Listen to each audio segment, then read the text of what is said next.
नमस्कार, healthy food YouTube चॅनलमध्ये तुमचे स्वागत आहे. आज आपण रताळ्याचे गोड काप बनवू. रताळी आपण चांगली स्वच्छ पाण्याने धुवून घेऊ.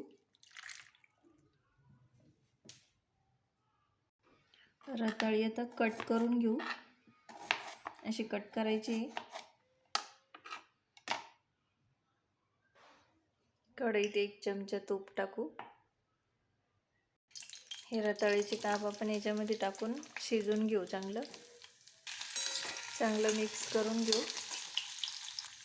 गॅसचा फ्लेम कमी करून याला 10 मिनिटं शिजवून घेऊ.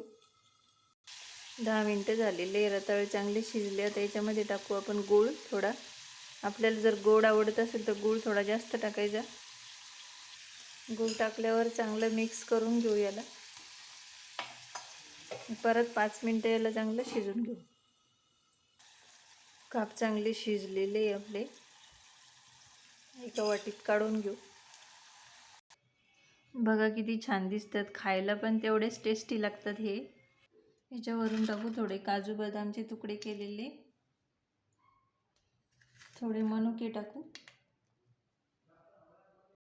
एकदा करून बघा. हे आपले रताळ्याचे गोड काप तयार झाले. व्हिडिओला लाईक करा आणि सबस्क्राईब करा.